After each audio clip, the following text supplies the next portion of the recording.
Okay, folks. Well, this is almost a reboot. I'm going to be talking to Patch first because we can't really talk to Ebbe effectively. Well, it's not here, can we? Um, so,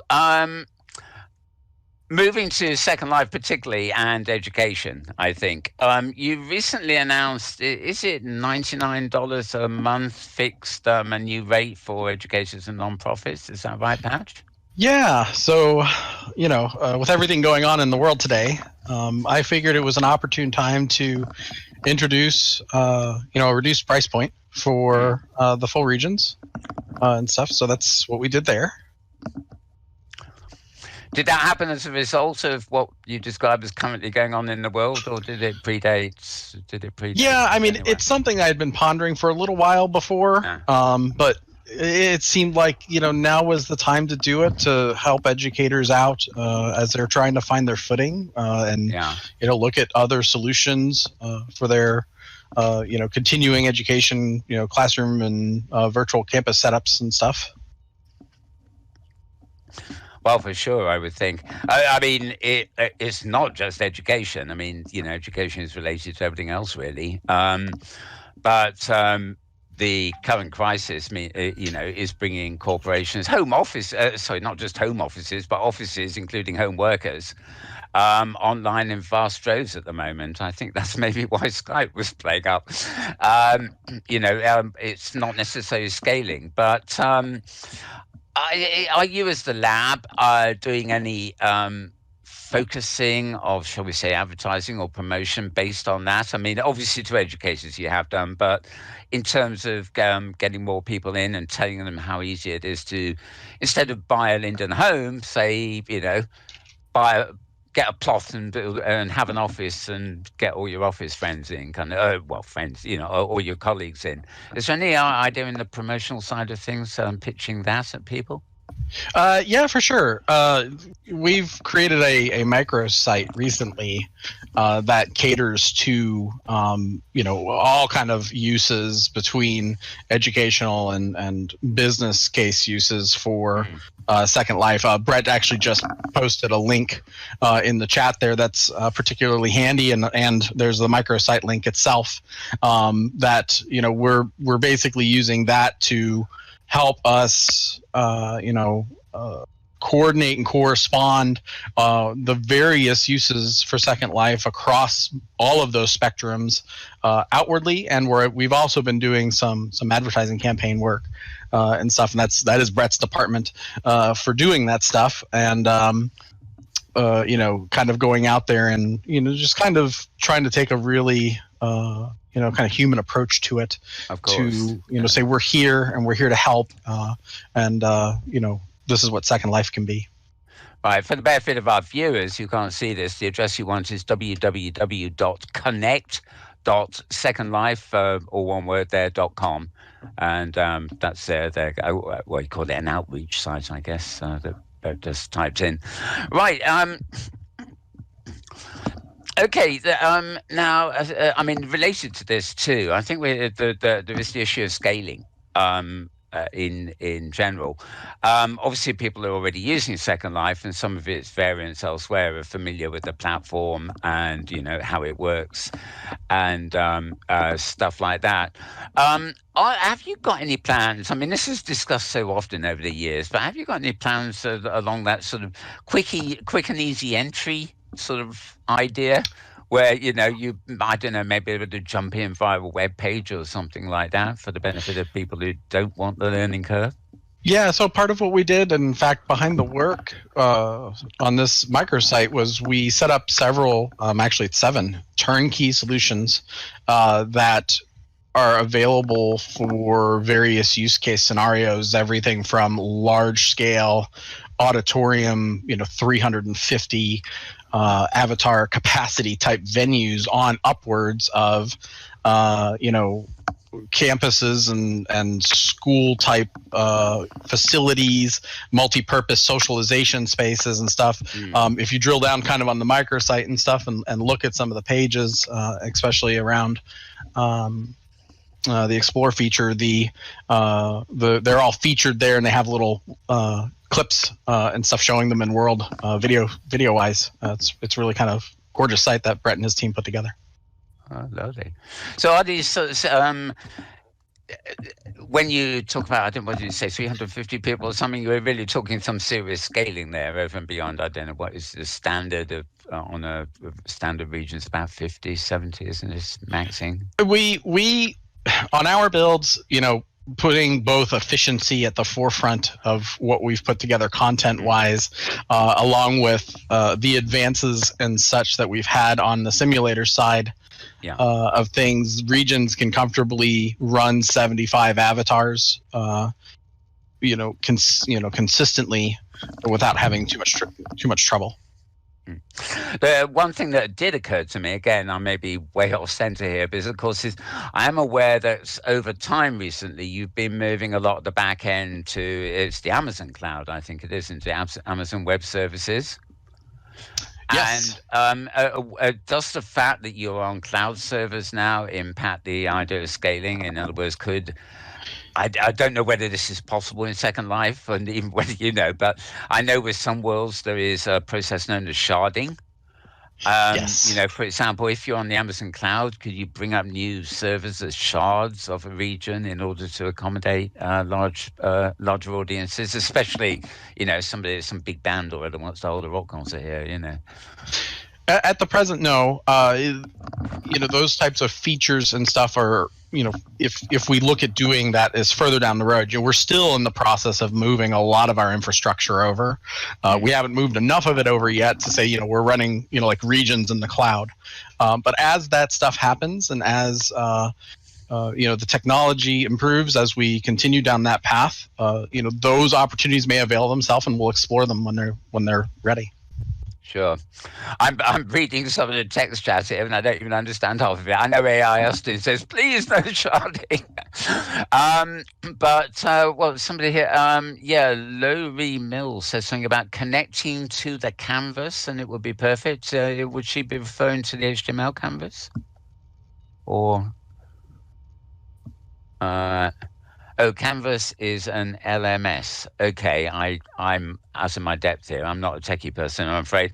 Do you know any answer to that, Patch? That's the various learning module systems and such, right? Right. That's I believe they're speaking of. Right. Yeah. Okay. Yeah, where their coursework is. Yeah. So a lot of that stuff is also kind of dependent on being supported by the Chrome embedded framework and the HTML viewer or in viewer browser capabilities and such. And there is actually ongoing work there to make improvements to that. And we'll probably see some stuff coming out about that soon, I hope. Okay, that's good. Now, as I say, I've been really, it's basically the last 2 weeks when we've all been in lockdown here, there, and everywhere. The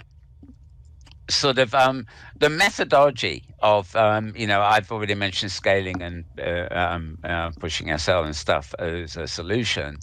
But there's been a huge uptake in things like Slack.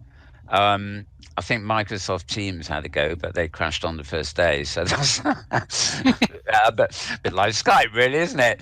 But this other one, Zoom, which is an alternative to Skype and stuff. And oddly enough, not very few people have mentioned Discord, which is as it's been our solution here today for voice and back chat. Which is very potent. Do you see any way? I mean, this might be down to educating people via the Second Life website or whatever. Ways of integrating that kind of 2D web into Second Life. We obviously have media on a prim and things like that. For people who are maybe more used to, dare I say, PowerPoint or something, to say, well, here's a virtual world, you can inhabit it, you've got presence and empathy and everything else, and you can bring your PowerPoint in if you really want. It's really just telling these people, well, it is possible if you really want to bring the old world into the new one, Yeah, for sure. So actually what I just mentioned probably also kind of has a lot to do with that. It will potentially give us more capability and stuff to be able to display that stuff, and that is like the media on a prim stuff, right? Yeah. Where you can display like web pages and stuff on fixed objects in Second Life, web pages included, but giving it more capability to be able to do something like. Wouldn't it be something else if you just like live streamed Second Life into itself, like via YouTube or something? Is that like where you get that repeating mirror effect that goes into forever? Yeah, but well, yeah, you can do that actually, but it's it is, as you say, it goes on forever and doesn't make much sense. Right, exactly. But it will introduce more capability like that, and if you let's say want to use like Google Slides is really popular too, kind of like PowerPoint. If it's web based, you'd definitely be able to get it in and put it up on a prim potentially, and it'll have a lot more capability now. Yeah. I mean, one of the things I've always liked in here, and in OpenSim for that matter, is the artists or musicians as well, who create their stages and things, and they use multiple instances of they'll take, say, some kind of psychedelic visual in a loop, and they'll put it on a prim and another prim and another prim, and they'll shape the prim, and they'll basically create a multi-prim, multi-mesh maybe structure where the surface is actually just distortions of the same thing. But I mean, it looks obviously amazing because it's not like having a screen here behind us while we're talking. It's like every rock, every component is sort of moving and psychedelic, man, really, isn't it? Okay, let's move on from this. Now, the other thing, we haven't got Ebbe back yet, but I think you could probably address this, is my thing against screen versus VR.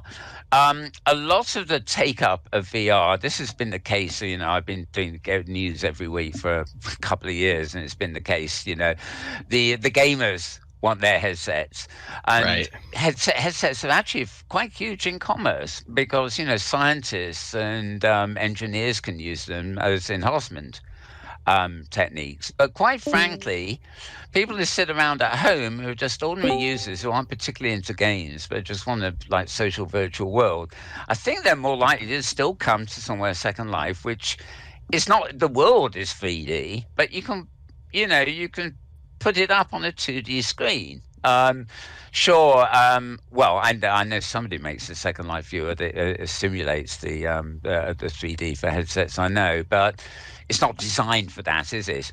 And again, I'm slightly disappointed that in all the fuss about VR is the future, and that actually, I've seen headlines saying VR is the future of schools. VR is the future of education. All these people are referring to VR, the hardware solution, the haptics, and very few of them are sort of slowing down enough to realize that, well, hell, we've had 15, 20 years worth of virtual worlds, spaces on our screens already, which are a lot more advanced than, say, no offense intended, VR chat or alt space VR, where everything stops at the waist, because it's all designed for people in headsets. Don't you really think worlds like Second Life really deserve a renaissance for what they are? Their capabilities, should I say, as immersive environments, places we can connect rather than, requiring all this heavy-duty hardware, which a lot of people, desperate or not, cannot get. They won't know how to use it, and it costs a lot of money. Yeah, I mean, I have my own personal, views and perspective on this. And I don't know how, Ebbe, I'm sure, has his own too. Yeah, and yeah, of course, I personally, I love VR headsets. I have 3 of them. I have all the top, the big ones. I have an HTC, I have an Oculus, and I have the PSVR, right? And because I just had to have them all, and I have a lot of fun with them and stuff. And using them is super engaging. It's very immersive. I actually can fondly remember back when we were very first trying to get Second Life to work with VR headsets. I was one of the very few people who could actually, I guess, tolerate it at that time because of its FPS. Right. and not get motion sick. And we had actually created some game experiences and stuff, because that's what my team, does too, in Second Life, that would take you through like this kind of dark motion simulator ride in Second Life with a VR headset on. And I was fine. Other people couldn't, make it through it. But, a lot of stuff there. Also, technology and the birth of all of that technology and stuff, back then was, just kind of getting off the ground. And as it's, progressed over time, it has gotten a lot better and things have improved. Second Life, for VR, it will still have some challenges it will have to, rise to and meet in order for it to probably be very successful, and or the level of hardware requirement will have to come down to meet it some too. And when I say that, I'm thinking like in terms of, like you mentioned, the very high cost to or the barrier to entry to get into a VR rig, right, and everything it takes to run that, versus the FPS that Second Life can run. And somewhere, I think they'll meet in the middle, and they are getting closer. I really think that's the case. I don't think we're quite there yet, but we'll see. Maybe at some point down the road, it's something that we can kind of maybe try to crack the nut on again. But at the moment, it's nothing that I have on the roadmap. So. I think a lot of people current position on it. Right. I think people, when they're well, it depends who they are, of course, but when they're putting on events, whether it's like this or an open simulator conference or whatever, try to some extent to look at all the options of mixing and matching, to make it more exciting and more compelling. I mean, a use case I saw recently was just a thing. I think it's may just been the Oculus, and I didn't go into it myself, but it's an app called Big Screen, which basically is like a cinema. It's really yes. It brings a big 2D screen to you in your helmet. Your headset, rather, I should say, and but you share the viewing experience like a real life cinema with other avatars. But as a use case, you could actually put a stream from Second Life on the big screen in the VR, if you see what I mean. So you can actually take a VR audience who might be watching big screen and combine with a live audience that's actually in Second Life, which is being shown where the movie would be shown, if you see what I mean. And welcome back, Ebbe, I hope. Are we? Sorry, did you have thoughts on that, Patch? Or? No luck. No, yeah, we were trying to get Ebbe in here. Oh, right. Well, he's bouncing in front of me, so he hasn't got his voice on yet. But I think. Yep, I don't think he made it. He crashed again. I crashed. Oh, right. Okay. Oh, sorry. I get you. I'm hearing you on Skype, but not so fair enough. Yeah. Okay. This is very confusing, folks, for those of us broadcasting, because we have the broadcast stream going out with high quality audio on Skype, and then we have in-world voice for you lot here, and you've got to remember that it's not like we're recording a show. We do actually need both to be working simultaneously. Okay, well, this is unfortunate. Hopefully, Ebbe will keep trying. Maybe we'll get it for 5 minutes near the end. Actually, we've got quite a lot of time left, so this is quite interesting. Do feel free, folks, to stick in. I'm actually monitoring chat as best I can. I'm not very good at this sort of stuff, but as we go along, so if you've got any things that you think Patch could actually answer about Second Life in particular, you could, let me see, put stuff in chat. Broadcasting and licensing issues, yep. Okay, Kaylee West has asked via YouTube actually what they're planning to do about shared media, which is still really, really limited. Well, you did hint at something about that, Patch, didn't you, earlier? Yeah, I'm sorry. I'm trying to give Ebbe guidance in the background too to see if we can get back in here. What was the question? But somebody called Kaylee on the YouTube channel has actually wants to know about what they're planning to do about shared media, which is really, really limited, they think, at the moment. With screen sharing, desktop sharing, all the rest. Yeah, of screen sharing and desktop sharing, and if we're talking in the context of like within Second Life, that would be pretty challenging to do. Of course, you could use all sorts of applications to screen share Second Life itself out. Same thing with like broadcasting it to YouTube Live and stuff, as I'm sure we're all aware. And I don't know if I yet see a path to getting something like inbuilt within Second Life that would allow like direct screen sharing within it. It's something we have thought about, though. It has come up. There are a lot of ways of doing that. I mean, I've been known to take a live screen feed from the screen and put that into Skype. So, I can sit there as an avatar gabbing away, and all the folks on Skype, they don't see me, they just see an avatar. The big thing we use on our weekly show, we use a program called Screenly, which allows James here to monitor my desktop at the same time as my avatar's broadcasting. So we got a little inset window. So while I'm talking about all the latest links, he can show a little inset window with the actual web page that I'm talking about, and of course zoom in if he actually needs to. So there's a lot of these little tricks you can get up to, but the usual thing I find with something like Screenleap or stuff is it's not actually lag, it's just the frame rate.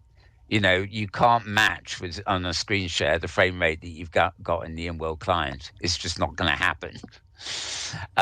So if it's something that doesn't require a great deal of movement or stuff, it can work fine.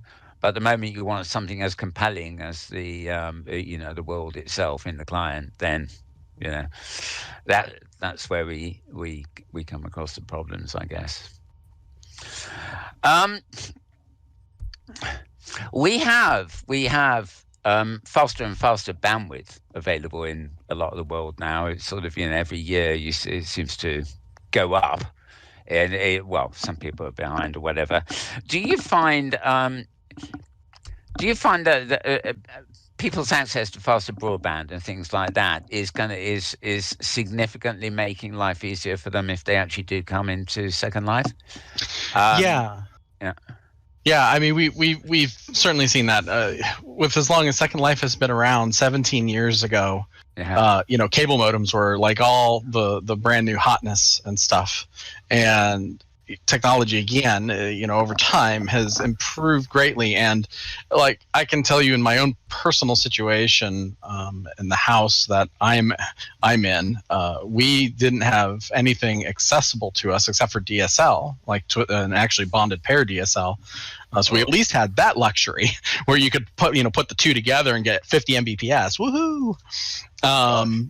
We finally just got fiber about 6 months ago. Oh, wow. And it's been awesome, right? So the change over time and how ISPs have been able to create larger bandwidth and higher bandwidth connections has certainly helped with Second Life's global reach and accessibility everywhere. I remember being that I've been with the company 13 years now, and having been a resident myself 16 of those years, the very early days, I remember hearing people had accessibility troubles, possibly at the farthest outreaches, right, across the oceans and stuff. Mm-hmm. And that has certainly come back in, I think, over the past decade and gotten much better. I don't hear about those complaints anymore. Yeah. I think in a way it's so some people think of Second Life and it's sort of a close relative open sim, I suppose, as the way things are going now, not only with Sansar, if Ebbe gets back, we'll mention, but there was High Fidelity that's going its own way. There's one called Science Space, which is still going up there, but I think of Second Life as almost like the golden age. of I don't want to say virtual reality anymore because people think, oh, but it doesn't work in a headset, But it's what I used to think of as virtual world really. Um, it has endured. I think because you can come in here, for example, all the tools you need to build and create are here in front of you, whether you want to use them or not. Everything happens in real time. So it's just, as long as you have perms, it's easy to just drag a prim down or something or put up a whiteboard. And that, as you say, has been 17 years. And that stuff, has got better to a certain extent, but it really endures. I'm seeing whole loads of new platforms coming out that think they're totally whiz bang, and they don't have some of this elementary thing aspect to them. I don't know whether Ebbe is back there, but I think possibly one of the things that didn't result in a big rush from Second Life to Sansar was the fact that people couldn't just drop prims. It was in a different kind of platform. But I think Second Life really has endured in this sense. Do you feel there's a long future for us in that regard? Oh, yeah. Oh, and I've got Ebbe. Yay, we have an Ebbe. Yes, okay. Well, I think you heard that, Ebbe. What a long, strange trip that was. Yeah, a long, strange trip it has been. I told people inside that I crashed. They looked it up, identified the exact bug. It's some obscure, rare bug, and says, here's a release candidate that has it fixed. I installed this release candidate, and bingo, here I am. And there you are. Okay, well, I've been exhausting Patch, grilling him. Yeah, I've barely paid attention because I was debugging and traveling, and I know. But here I am. So how can I help? Some of us are just not good at multitasking, are they? But once we're in, we're fine. Okay, well, we've covered quite a bit to do with Second Life per se, but at the beginning, while I still got you, I remember I was thinking we should start by just moving away from Second Life and education specific for a short time, and that is look at the case of Sansar, which, of course, you've now confirmed has been sold. I personally don't know anything about the company it's been sold to, so you might help us there. But also, do you feel there's any lessons for Second Life with regard to the Sansar experience? I mentioned with Patch just now that the golden age here is almost like the drag and drop prim. Everything is live. Every aspect of it is live in front of our face, whether we use it or not. And when you were creating worlds like the ones in Sansar, almost to a certain extent, the ones Philip was doing in High Fidelity, and possibly in somewhere like Science Space 2, if you know it, that drag and drop, that immediate sort of thing of, I will dump my prim here, I will dump a screen here, isn't there. It may not be a long job to get it working, but it's still a construction experience rather than doing it on the spot with people around you. So do you think that impacted things? Think about as you travel around Second Life, how often do you see people building stuff? Not that often, actually. Yeah. So it's actually the use case you're talking about, like, oh, let's right here, build and do something together. It's kind of fairly rare, and it's a little bit like the real world where most of the time you travel around sort of the created stuff, and every now and then you see some construction workers somewhere. Yeah. And most users are not creators or builders, but they're customizers. Yeah. Meaning we don't create original assets. So if you think about what you have in your home, what you wear on your body, or even your haircut, someone else did that, not you. And that's kind of how I see at large scale the virtual world being as well, that most of us will acquire or borrow or buy whatever assets, and then we then do layout. We place these objects around us to create an experience that's ours, whether it's a home or what have you. So exactly, yeah. And so clearly you want to be able to create, and clearly you want to be able to create collaboratively. The question is is a runtime environment and a creator environment, should those be in the same space at the same time? Oh my goodness, felt like my head was falling off there. Please don't. No, here I go again. My avatar just likes to lean over. Okay, so in Sansar, we decided to focus so much on performance, and having a real-time environment where you can edit and update the environment right in front of you. Yeah. Sort of is a more complicated process in creating what we call a fully baked runtime optimized world. Sure. So Sansar went about it that way, to sort of separate the authoring environment from the runtime environment. And every time you basically produced a runtime environment, Sansar would go through a baking process to optimize the crap out of it to get full performance. And that's how Sansar could get the fidelity it did with 100 avatars running around. And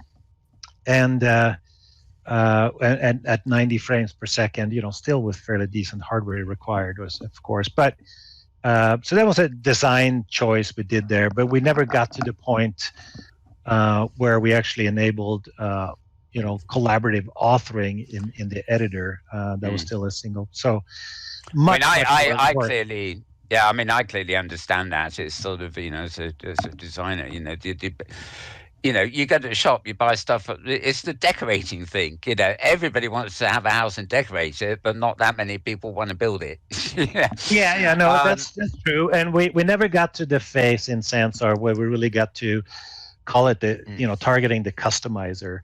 Make it easy for a customizer to go build their home and sort of, create their backyard and whatever world they wanted without having to have a lot of expertise. That was a future capability we didn't even get to. So I guess to make the long story short about Sansar, we at Linden Lab decided to sell it and give the team a chance to go raise funds and go it alone. I think it's easier for them to go raise money as a separate standalone company, right? Rather than as part of Linden Lab.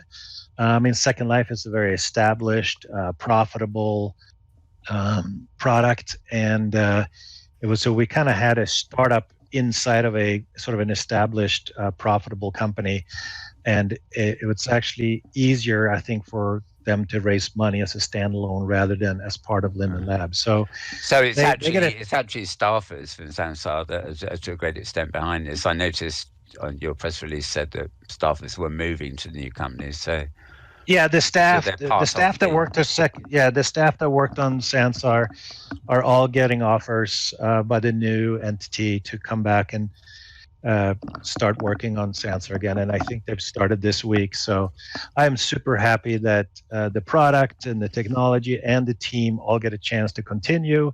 We're partners with them because they're using Tilia as a for payments and payouts, just like Second Life users, or just like Second Life is doing, and Tilia will have more and more customers over time. We have several of them lined up to be integrated to get those payment services. And it makes it easier for Linden Lab and for Sansar to both succeed, I think, going forward. So I'm happy the way things ended up in the end. All right. Coming back to the pardon me, I'm croaking a bit, unfortunately, but coming back to the idea of decorating and building versus. One of the reasons I did bring that up actually is because particularly this is an educators conference, and I'm trying to imagine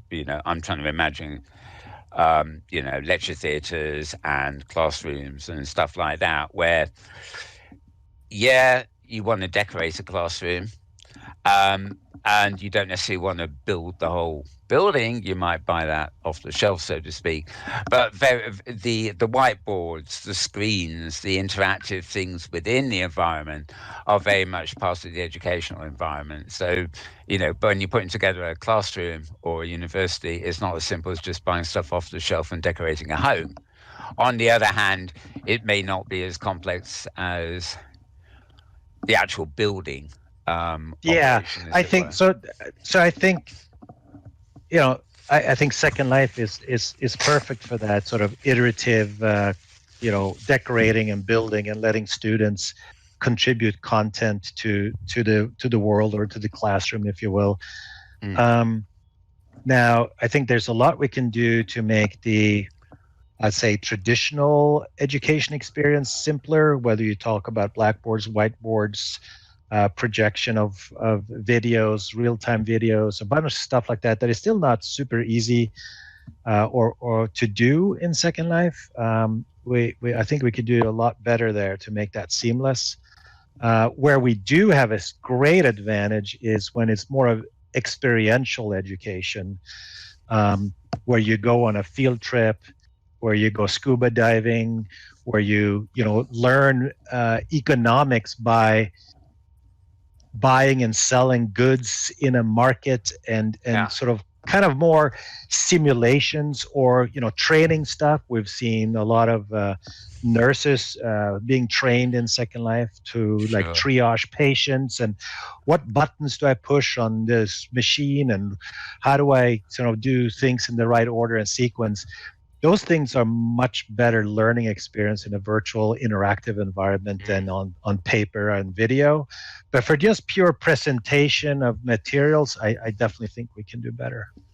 So Yeah, it's and like the I've been easy stuff minded we can of. do better, and the really difficult stuff we do really well. Yeah. Yeah.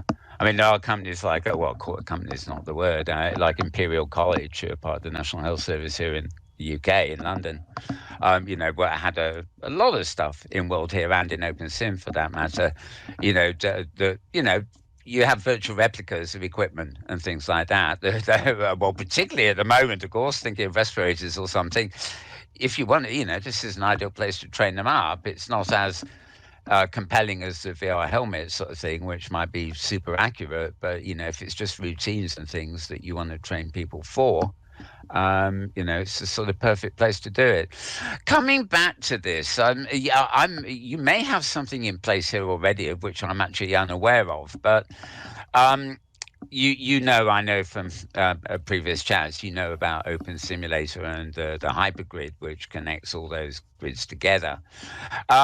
What happens over there is you have this kind of thing of, you have hidden sims, simulators in some ways, as well as public ones, where you can jump from server to server all over the world, but at the same time there are whole ones that you can't jump to, because a lot of people have made use of the fact that they can lock down simulators there. They can be part of a hypergrid where they can open the gates so their students can go out if necessary, but they're locked down in the sense that the general public can't come in.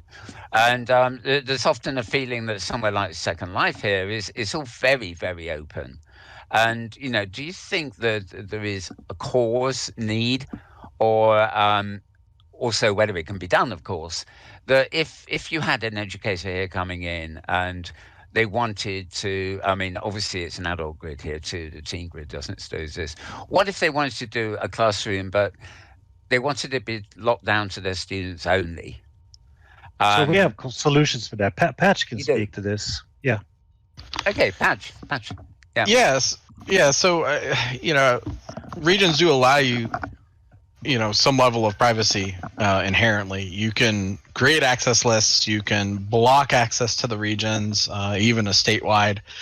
You can do all sorts of stuff with privacy. You can do all sorts of stuff with registration and bringing accounts directly into your regions and a state where nobody else can get to them. And those accounts can also be locked to those regions and estates so that they cannot leave and go out into Second Life. The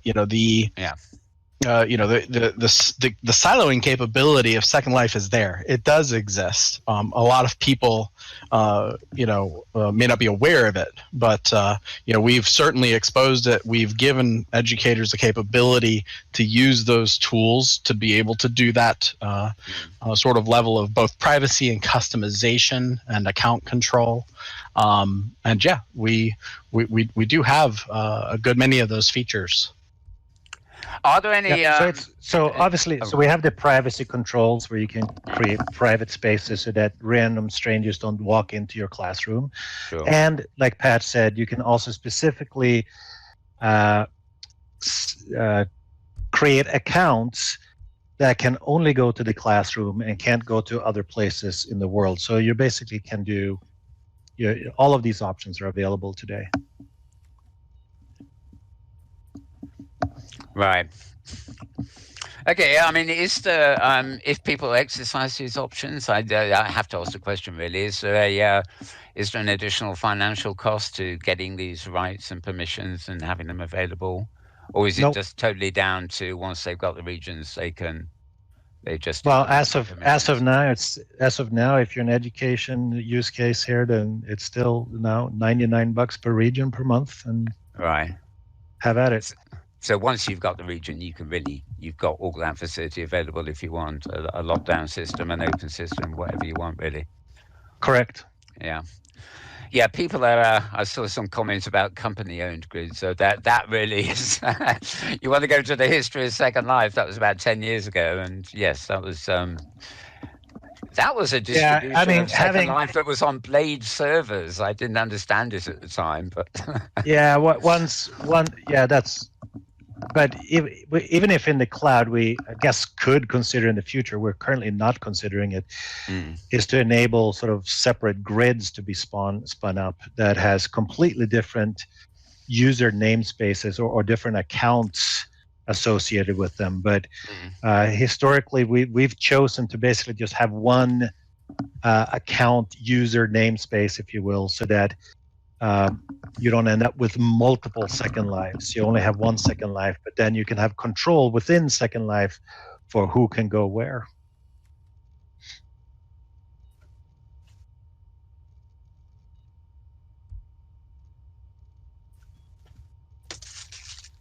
Are you okay, Mal?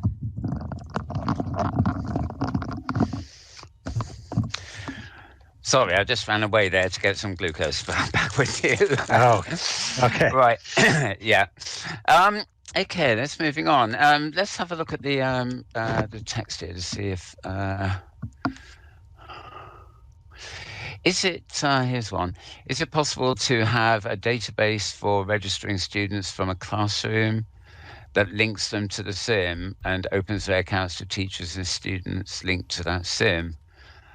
I presume this is referring to a back end, a database on the web that then controls in world. I think you've got things like the Pussycats and stuff that already use that kind of system, really.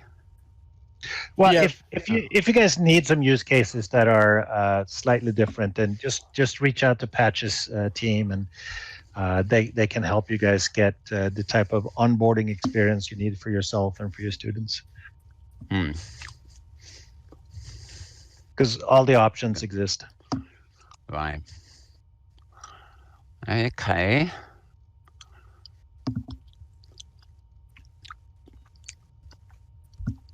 Sorry, I'm distracted by the chat, but I think the feed there has sort of dried up a little bit. It's all gossiping rather than actual questions for us. Right.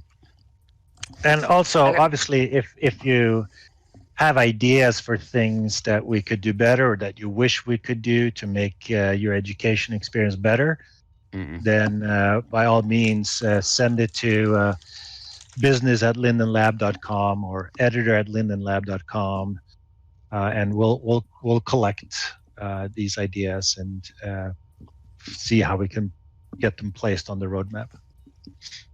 Wonderful. Okay, opening it up a bit. The future of Second Life. I mean, obviously you brought us all up to date here on everything that's going or whatever. Is there any compelling kind of, do you have either you personally or the lab itself, I suppose, have a compelling vision for where it's going now, especially as it's more or less a single product again? Well, like I think Patch already mentioned earlier, we're undertaking a huge project as we speak, which is to move all of the Second Life backend infrastructure from our own proprietary cloud co-location facility and service to AWS and Google clouds. And that's an enormous undertaking. So it's for this year, it's going to take most of our sort of bandwidth and roadmap to do that. We have hopes and expectations for that to generate just by itself meaningful performance improvements for in various aspects. And then there's even more stuff we can do to fully take advantage of those cloud services once we've transitioned over to it. But the goal is to complete that transition this year. And the majority of our engineering and operations resources will be devoted to that task. So there won't be a ton of features for on top of that. There'll be a few goodies along the way, but we're really focused on that move. That sets us up for the very long term. It's a large investment, so if anything, it should give you confidence that we're very much absolutely devoted to the long-term health and success of Second Life. We would never make that transition to the cloud service like that if we didn't have a very long-term perspective on things. So you can expect us to be around for a long time, where the company is in a very healthy position. We're profitable. We're very, very lucky in this very, very crazy time because we have an organization that is extremely nimble to work with remote people working remotely.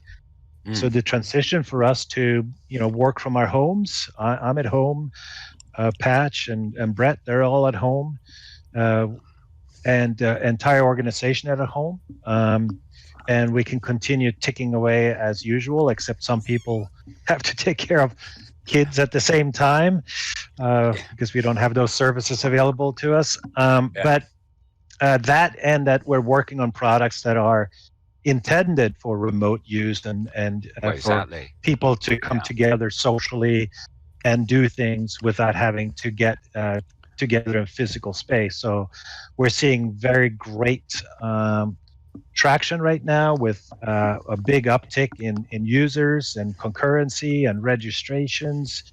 All numbers are up and to the right. So we're in a very healthy place. We're very excited about the future. And looking on the bright side, you actually have a product ready made for these times, don't you? It's although. We have a more mature virtual world product where users like yourselves can have command and control over the experience you create within it. Whether it's your avatar or the world you create, and how you use it. And there's not a whole lot of those offerings on the market. So we're very pleased with where we are right now. Oz, our VP of engineering, and his team will be on the Lab Gab on Friday, April 3rd. So people that can join the Lab Gab on that date can get more information about sort of if they're interested in the technical details of the infrastructure we're dealing with and our move to the cloud. Yeah, that's an interesting new show, actually. It's sort of Strawberry and you're on tomorrow, aren't you? So you've got another little... Am I doing it tomorrow again? Maybe, yeah. I think you may be, yes. I just do what I'm told. Yeah, you do it, yeah, I know. All like that. 5 minutes reminder. Brett texted me and says, yes, you are. Yes, no, excellent. Yeah, so, I'm definitely... spending much more time now that Sansar has moved on. I'm 100% Okay. devoting my time to Second Life and Tilia.